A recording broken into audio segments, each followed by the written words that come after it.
আসসালামু আলাইকুম।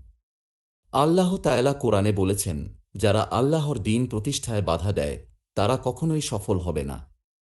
তাদের জন্য রয়েছে লাঞ্ছনাদায়ক শাস্তি।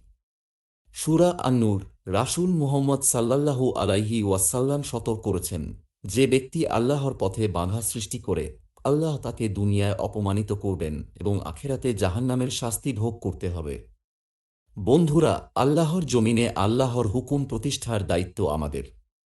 যদি কেউ তা বাধা দেয়, সে আল্লাহর শত্রু হিসেবে গণ্য হবে। অন্যদিকে যারা দ্বীন প্রতিষ্ঠায় চেষ্টা করে, তাদের জন্য আল্লাহর প্রতিশ্রুতি হল জান্নাত। কোরআনে আল্লাহ বলেছেন, আমি তাদের জান্নাতে প্রবেশ করাব, যেখানে নদী প্রবাহিত হবে। তারা সেখানে থাকবে চিরকাল।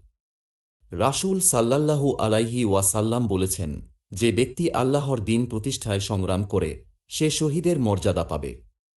তাহলে বোঝা যায়, দ্বীন প্রতিষ্ঠায় বাধা সৃষ্টি করা মানে নিজের কপালে লাঞ্ছনা ও জাহান্নাম ডেকে আনা।